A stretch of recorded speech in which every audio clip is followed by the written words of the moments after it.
আসসালামু আলাইকুম। কয়দিন ধরে বাংলাদেশে কিছু মানুষের উদয় হয়েছে, তো এর মধ্যে কয়টা বারো ভাতারি আছে। হ্যাঁ, এই বারো ভাতারিগুলা মায়া মানুষের নিয়ে কথা বলবো না বলে তারপরে না বলেও পারি না, বলতে গেলে আবার ভাই মুখ টুক ঠিক থাকে না, তখন আপনারাই বলেন ভাই আপনারা এইগুলোতে মানায় নেওয়ান। এই বারো ভাতারিদের আমি কি নামে ডাকবো আমারে বলেন? এই যে হুমায়ুন আহমেদের নাতিটা, এই সরি বউটা, এই যে শাওন, তারপর ওদিকে ওই যে 13 গরুর মালিক সুমনের এক রাতের খাট যোদ্ধা, তারপরে আরেক মহিলারে আমি চিনি না।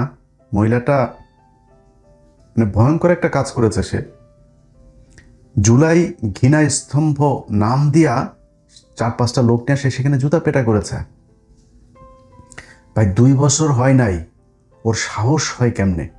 আরে ভাই, জুলাই আন্দোলন, জুলাই বিপ্লব, এটা আমার গর্ব।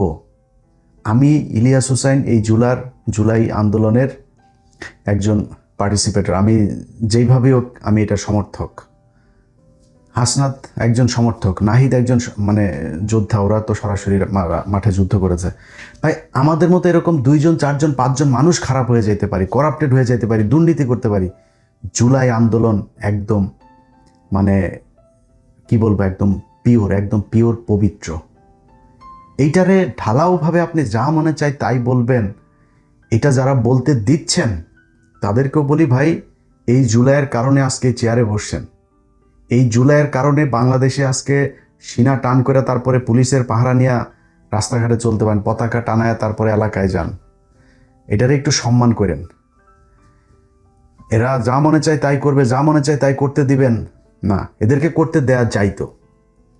এই যে আজকে যে মহিলাটা, এই যে সুমনের যে বান্ধবীটা, খাটযোদ্ধাটা, এই মহিলা আওয়ামী লীগ করতো 2023 সাল পর্যন্ত। তার হাসিনার জন্মদিনের ইটি করে আসছে সে, তো আওয়ামী লীগের মাল এগুলি। আওয়ামী লীগের নেতাটেতে এদের মনোরঞ্জন করত। তো এই মনোরঞ্জন করা মাগিগুলা যখন কিনা আপনার আয়সা এখন নীতি কথা বলে, বাবারে বাবা, মেহের আফরোজ শাওনের নিয়া ওই যে রাকসুর আপনার জিএস আম্মার একটা কথা বলছে, সেইটারে বলে টোকাই ও 2 লাখ টাকা কই পায়। হ্যাঁ, ও ঘোষণা দিয়েছে না 2 লাখের, কই যায় ও টোকায়? ও টিউশনি করলেও বাংলাদেশে 2 লাখ টাকা কামাচ্ছে। ওর বাপ মা কি মানে ফকিন্নি নাকি? তোর খাট কাঁপানোর টাকা, তোরটার হিসাব দে, তুই ওর হিসাব নিতে গেছিস কেন? তুই খাট কাঁপায়, তারপর তোর ইনকামের উৎসটা কি? তুই খাট কাঁপায় তারপরে তুই এত মানে গর্জিয়াস লাক্সারিয়াস তুই জীবনযাপন করিস। তুই কই থেকে কামাইছিস? কয়টা কেসি করছিস? তুই শুরুই তো করিস না এখনো। কয় টাকার মালিক হয়ে গেছিস? ও যায় আম্মারের টাকার হিসাব নেয়। এখন ওদের একটা টার্গেট আছে ভাই, ওরা যে এমনিতে এগুলো করে তা না। এই একটারে দেখছেন না, নানারে বিয়ে করছে। কেন বিয়ে করছে? ওই যে হুমায়ুন আহমেদের নুহাস পল্লী টল্লি হাবি জাবি আছে, ভালোবাসা যে বিয়ে করছে। ভালোবাসা যদি বিয়ে করতো ঠিক আছে, তার যার যেমন পছন্দ হয়েছে ওকে করলো।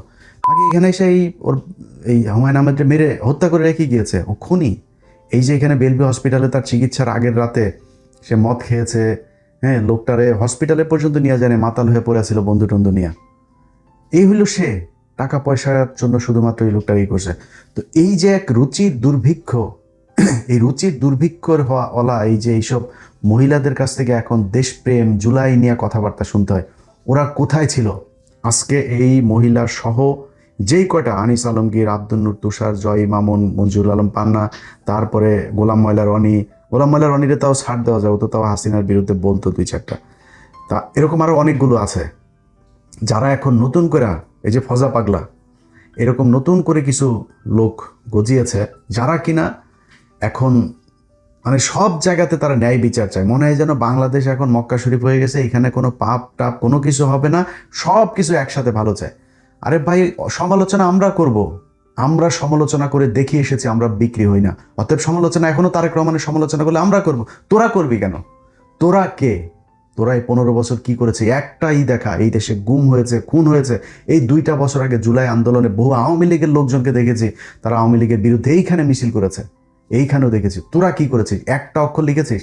তোদের ফেসবুকে তখনও পর্যন্ত এই শেখ হাসিনাকে আরো হত্যা করার জন্য উদ্বুদ্ধ করা পোস্ট আমরা দেখেছি।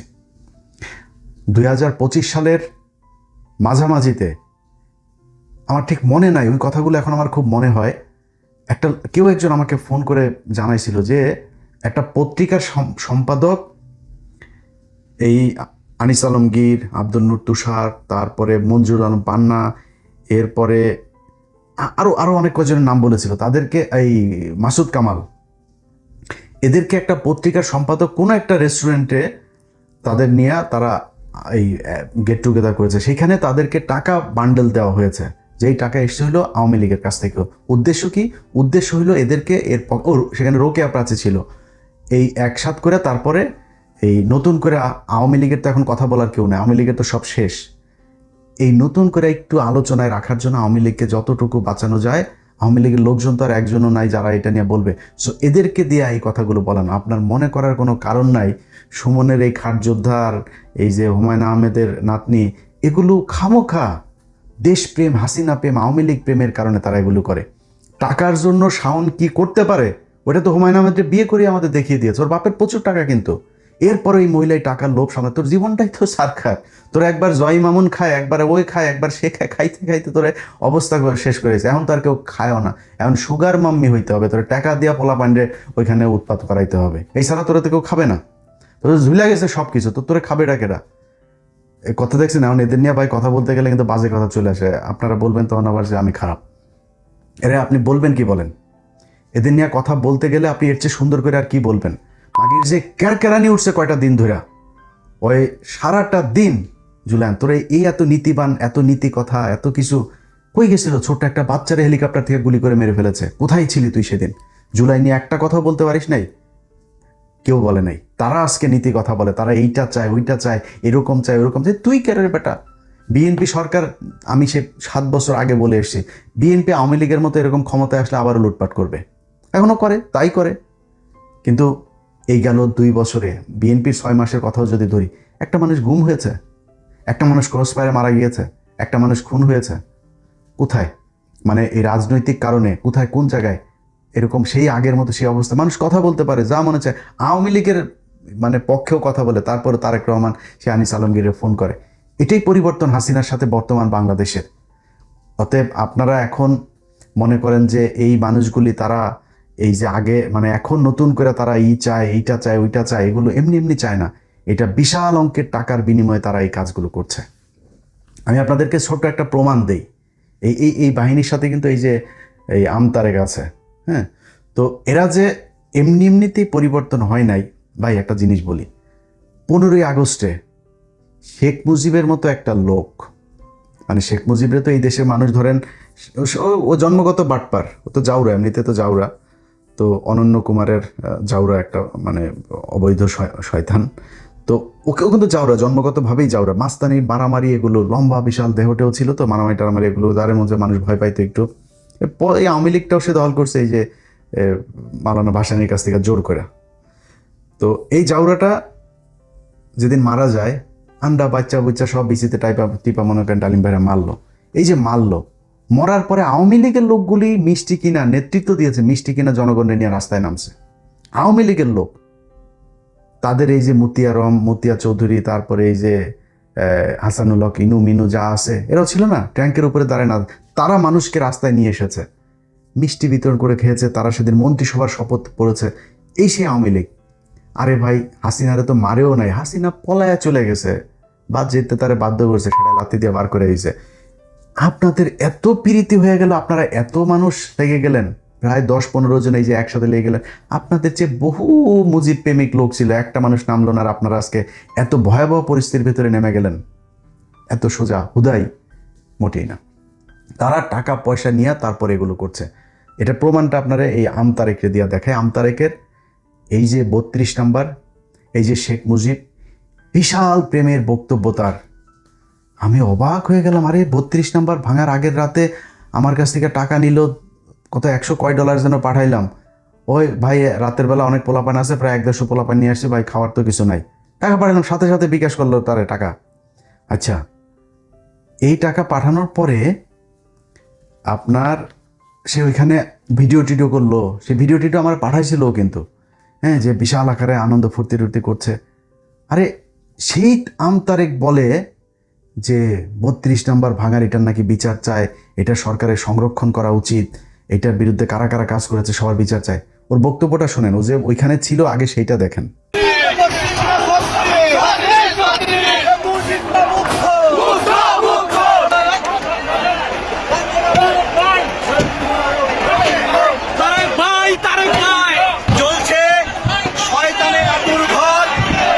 ধানমন্ডি 32-এর কবর খনন। আজকে শয়তানকে সবাই ঢিল মারতে আসছে। এই ধানমন্ডি 32 কইরা মুজিব কইরা গত 16 বছর আমাদের উপরে নিপীড়ন করেছে। আচ্ছা, এইবার চলেন ওর যে পরে ও কি বলে দেখেন। এই 32 নাম্বার ভাঙা নিয়ে ওর আবার বক্তব্য কেমনে পাল্টায় গেছে শুনেন একটু। ধানমন্ডি 32 ভাঙার যে কার্যক্রম, এটা যে ভুল, এই স্টেটমেন্টটা জুলাই আন্দোলনে অংশ নেওয়া আমার মুখ থেকে প্রথম আসে। খুব ভালো হবে যে ধানমন্ডি 32 রিস্টোরেশনের কাজ এখনই শুরু করা, এটা নতুন করে আবার পুনর্গঠন করা দরকার, আগের অবয়বে ফিরে এসে দরকার। আমি চলে গেছি কোথায়? ধানমন্ডি 32 চলে গেছি, আন্দোলনকারীদের সঙ্গে চলে গেছে, যে সেখানে আমি ওই দুটো বাড়ি দিয়েছি। এই যে আমি দিয়েছি, আমি মনে করি আমি এটা সঠিক কাজ করি। এটা মুক্তিযুদ্ধের একটা স্মৃতি স্মারক ছিল, এবং এই জায়গা থেকে আমার খারাপ লেগেছে। আমি বলেছি এটা ভালো হয়নি, খারাপ হয়েছে, খুব পাপের কাজ করেছি। এই একইভাবে শেখ মুজিবের বিরুদ্ধে তার বিশাল জ্বালাময়ী ভাষণ আছে, ওইটা শোনেন আগে। বাংলাদেশের মাটি থেকে শেখ মুজিবের শিকড় উত্তোলন করতে হবে, শেখ হাসিনার শিকড় উপড়ে ফেলতে হবে, উপড়ে ফেলতে হবে। কারণ এরা মানে এই পরিবার মানেই ফ্যাসিজম, এই পরিবার মানেই স্বৈরতন্ত্র, একবার রক্তে রক্তে মিশে আছে এদের স্বৈরতন্ত্র। এই শেখ পরিবারের কারো বাংলাদেশে রাজনীতি করার অধিকার নাই। আসিফ নজরুল স্যারকে বলবো, হয় শেখ মুজিবের ছবি সরান, আর না হয় শেখ মুজিবের মূর্তি ভাঙ্গার জন্য ছাত্র জনতাকে ফাঁসি দেন, যে কোনো একটা করেন, একটা করেন। ওইটাও বৈধ, মূর্তি ভাঙাও বৈধ, দুটো তো একসঙ্গে বৈধ হতে পারে না। আমি আজকে থেকে, এখন থেকে সকল দপ্তর থেকে শেখ মুজিবের সব ছবি ছড়ায় ফেলার জন্য অনুরোধ করছি, দাবি জানাচ্ছি।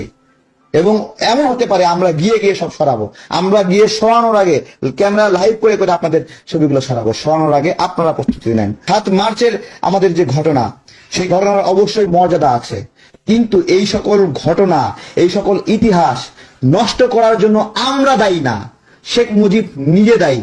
32,000 মানুষকে হত্যা এবং গণতন্ত্র হত্যার মধ্য দিয়ে তার সব অর্জন বিসর্জন সে নিজে দিয়েছে।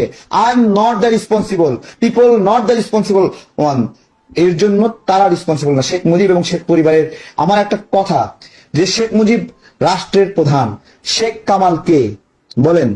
শেখ কামাল কেন সিরাজ শিকদারকে গুলি করলো? উত্তর দিতে পারবে? শেখ মুজিব রাষ্ট্রের প্রধান, শেখ কামাল কেন ব্যাংক ডাকাতি করছিল? শেখ কামালের ব্যাংক ডাকাতি, শেখ কামাল এক নামে পরিচিত ছিল, ব্যাংক ঠেকো ওই সময়। তাহলে এই পরিবারের লিগেসি বাংলাদেশ আবার বহন করবে? আরে হাসিনা আবার যদি ক্ষমতায় আসে, তাহলে আবার একই রকম ভাবে কথা বলবে। সে তো বলতেছে সবাইকে দেখে নেবে, তাহলে আমরা কি সে দেখে নেওয়ার সুযোগ দেব? বাংলাদেশের মাটি থেকে শেখ মুজিবের শিকড় উত্তোলন করতে হবে, শেখ হাসিনার শিকড় উপড়ে ফেলতে হবে, উপড়ে ফেলতে হবে। কারণ এরা মানে এই পরিবার মানেই ফ্যাসিজম, এই পরিবার মানেই স্বৈরতন্ত্র, একবার রক্তে রক্তে মিশে আছে এদের স্বৈরতন্ত্র। এই শেখ পরিবারের কারো বাংলাদেশে রাজনীতি করার অধিকার নাই। যখন তারা 32,000 নাগরিককে বাংলাদেশে হত্যা করেছে, যখন তারা গণতন্ত্র হত্যার সঙ্গে অভিযুক্ত হয়েছে, যখন 24 আন্দোলনের সময় হাজার হাজার মানুষ মরেছে, তখন তাকে শেখ পরিবারের মানুষ এই দেশের রাজনীতি করার অধিকার হারিয়ে ফেলেছে। এই শেখ মুজিবের পক্ষে আবার এই আন্তারেক বিশাল আকারে ভাষণ দেয়, সেটাও শোনেন। মুজিবুর রহমান যে পরিমাণ জেল জুলুমের শিকার হয়েছেন বাংলাদেশের জন্য, এই দেশের মানুষের জন্য, সেই জায়গায় এইভাবে এই শব্দটা উচ্চারণ করা যায় না, যেটা আমার সহ আলোচক ভাই আলোচনা করেছেন, যে পালিয়ে গিয়েছেন। এভাবে আলোচনা করা যায় না। এই বাংলাদেশে মানুষ আবারও শেখ মুজিবুর রহমান ওনাকে বঙ্গবন্ধু বলেই রাখবে, আবারও এই দেশের মানুষ জয় বাংলা বলবে। বুঝতে পারছেন তো? এবার মানে আসল ঘটনা হইল গিয়া মানি বিকাশ এসছে, তারপরে সবাই ঠান্ডা হয়ে গিয়েছে। তো ওই যে বললাম না, ওই যে আমার গত বছর একটা লোক বলছিল যে ওরা এই টাকা পয়সা ভাগাভাগি করেছে একজন সম্পাদকের মধ্যস্থতায়। এরা এই যে সময় ইসলাম, এই যে জয় মামুন টামুন যেগুলি আছে, এগুলি সব টাকা পায়, মাল পায় ওইখান থেকে। সময় ইসলাম কয়দিন আগেও ইন্ডিয়াতে গিয়েছে, ইন্ডিয়াতে গিয়ে তারপরে সেখানে তাদের সাথে বৈঠক টৈঠক করে এসছে। সো এই জিনিসগুলোরে থামাইতে হবে। দেখেন, বিএনপির কাছে কোনো কিছু চাওয়ার নাই। বিএনপি এই যে আজকে দেখেন স্বরাষ্ট্রমন্ত্রী বলেছেন গতকালকে যে আওয়ামী লীগের রাজনীতি বাংলাদেশে আর হবে না। ভাই, এটাই তো চাই আপনাদের কাছে। এই যে নির্বাচনের আগে আপনাদের বিরুদ্ধে কথা বলেছি, কদিন আগে আপনাদের বিরুদ্ধে কথা বলছি, গেল 1.5 বছর ইউনূসের পুরা সরকারটার সময় বিএনপির গুণগান করে এসেছি। বিএনপির চাঁদাবাজি করে ধরা পড়ার পরে সেগুলো কাউন্টার দিয়েছি, যে ইজারা নিয়ে তারপরে এই যে চাঁদাবাজি বলেছে, যে তো বললো যে একটা হাট আওয়ামী লীগ চলে গিয়েছে, তো এখন ইজারা কারা নিবে? এখন তো বিএনপি নিবে ইজারা, সেটা তো তাদের তো এখন আইন মানে ইয়েভাবে নিয়মতান্ত্রিকভাবে করার মতো সময় তো নাই, হাট তো আর বসে থাকবে না, তারা গিয়েছে, এখন সেটারে বানানো হচ্ছে চাঁদাবাজি। এইভাবেও কাউন্টার দিয়েছে। ওই যে মিটফোর্ডের এখানে একটা ছেলের মাথায় পাথর দিয়ে মারলো, সেটারও ভাই কাউন্টার দিয়েছে। মানে বিএনপিরে বাঁচায় রাখার জন্য, নির্বাচনে ভালো করার জন্য যা করার তারা করেছে। তারা দিয়ে হুট করে এসে আওয়ামী লীগের পক্ষে কথা বলে, এখন এরপরে বিএনপির বিরুদ্ধে কথা বলবে। ভাই, আমি তো মাথা বিক্রি করিনি আপনার কাছে। সো আমি তো মানে ফ্লেক্সিবল, আপনি উল্টাপাল্টা করবেন, আমি আপনার পক্ষে থাকবো, কোনো প্রশ্নই আসে না। ইভেন এখনও বলি, এখনও আবার আপনাদের পক্ষে বলি না, এখনও বলে রাখি, আওয়ামী লীগের পক্ষে যেদিন আবার যাবেন, ঠিক হাসিনার মতো ওই একই কায়দায় কিন্তু পেছনে লাগা শুরু করব। আপনারা যদি মনে করেন যে হ্যাঁ আমাদের কথায় সমস্যা নাই, আপনার যা মনে চায়, ভাই আমরা যদি কারোর পিছে লাগি না, তার কিন্তু রাজনৈতিক ভবিষ্যৎ অন্ধকার হয়ে যায়। অনেক প্রমাণ আছে বাংলাদেশ, ওই যে গোলাম ময়লার অনি থেকে শুরু করে বহু মানুষ আপনাদের দলের ভিতরে এখন খুব ভালো অবস্থানে আছে, তারাও কিন্তু সোশ্যাল মিডিয়াতে আসিফ নজরুলের অবস্থা দেখেন, পোস্ট করতে পারে না, ইরানের পক্ষে পোস্ট করে সে, তাও পাবলিক তারা গালাগালি করে, এই অবস্থায় পৌঁছে যায়। সো সাবধান, হ্যাঁ, আমরা কারোর ধরতে চাই না, বাট ধরলে কিন্তু খুব ভ্যালিড গ্রাউন্ড নিয়ে তারপরে ধরবো। তো আপনারা এখন এই যে বললেন যে আওয়ামী লীগের রাজনীতি হবে না, ভাই এটা যদি নির্বাচনের আগে বলতেন, আপনাদের বিরুদ্ধে একটা লাইনও বলতাম না। এটাই তো চাই। এই যে তারেক রহমান চীন সফর করলো আগে, তারপরে সে বলল যে তিস্তা প্রকল্প যে কোনো মূল্যে হবেই, ভাই আর কি লাগে আপনাদের কাছে? আমি তো তদবির নিয়ে যাই নাই, আপনাদের কাছে আমি টেন্ডারবাজিও করতে চাই নাই, চাঁদাও নিতে, আপনার মন্ত্রী হইতে চাই না, উপদেষ্টা হইতে, কিছুই হইতে চাই নাই, খালি এইটা চাই।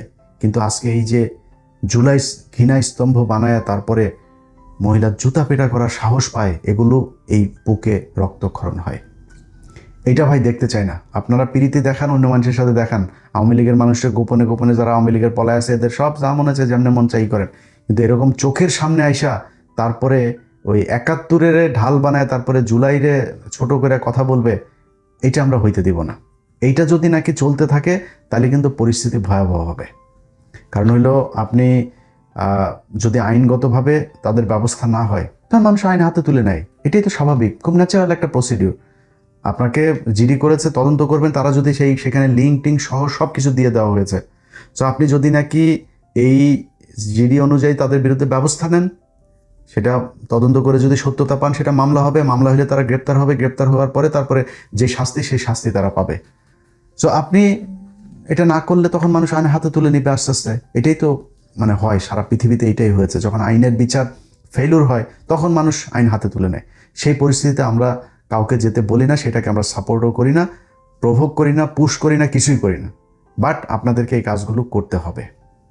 এদের আস্ফালন দেখতে খুব খারাপ লাগে। এরা যায় এখন টকশো মকশোতে যায়, তারা জুলাই টুলাই নিয়ে যা মনে চায়, মানে জুলাই আসিফ যে কিছুই ঘটে নাই সেখানে, হ্যাঁ, জুলাইয়ের কয়েকটা পোলাপানের আপনার দুর্নীতি মুর্নীতির সামনে নিয়ে এসে তারপর আরে বেটা এই জুলাইতে যে মানুষ, এমন মানুষ মারা গিয়েছে, এমন মানুষ চোখ হারিয়েছে, পা হারিয়েছে, হাত হারিয়েছে, তারা আসেও নাই তাদের কোনো সুবিধা নিতে। এমনও পরিবার আছে জানি যে তার পরিবারের ওরা সরকারের কাছ থেকে চিকিৎসার সুবিধাটাও পর্যন্ত নেয় নাই। তারা নিজের দেশপ্রেম থেকে, ইমানের থেকে তারপরে তারা সেদিন রক্ত দিয়েছে, জীবন দিয়েছে। এত সহজ না এটা, একদম মানে কি বলবো যে সবচেয়ে পবিত্র, আমার জীবনে দেখা সবচেয়ে পবিত্র একটা সংগ্রামের মধ্যে একটা হচ্ছে জুলাই সংগ্রাম। তুই বেটা জুলাই লেখা তারপরে সিডিআই লেখিস, তো জুলাই সিডিআই ওখানে বসে বসে লেখা তো লাভ নাই। তুই জুলাই সিডিআই লিখবে, আমরা হাসিনা সিডিআই লিখবো, মুজিব সিডিআই লিখবো, রাসেল সিডিআই লিখবো, কামাল সিডিআই লিখবো, কামালের বহু সিডিআই লিখবো, সব সিডিআই লিখবো। তোদের চেয়ে লোকজনকে আমাদের কম আছে নাই? সারাদিন চিল্লায় লাভ নাই। সারাদিন চিল্লা পাল্লা করলেও সেই মানে ইলিয়াস হোসেন, পিনাকি ভট্টাচার্য, কনক সারর এগুলো হওয়া যাবে না। কারণ এগুলো হইতে হইলে মানুষের সমর্থন লাগবে, যেই সমর্থন আপনাদের ভাই বাংলাদেশে নাই। ওই যে মদখোর একটা আছে, কি যেন একটা নাম, ওই থাকে যেন, এই আয়সা ঘাও ঘাও ঘ্যান ঘ্যান ঘ্যান, এগুলি করে কি লাভ আছে ভাই? এই দেশে মানুষ জানে, চোখের সামনে ঘটেছে। শেখ মুজিবের মতো তার বই পড়ে এগুলো জানতে হয় না, মানুষ ভিজুয়াল মিডিয়াতে, ক্যামেরা, ছবি, এগুলো মোবাইলে তারা দেখেছে, নিজের চোখের সামনে দেখেছে এগুলো কি ঘটেছে জুলাইতে। সো এটা ইতিহাসের অংশ। এই ইতিহাস থেকে বাংলাদেশের মানুষকে বিচ্যুত করা যাবে না। ভালো থাকেন, আল্লাহ হাফেজ।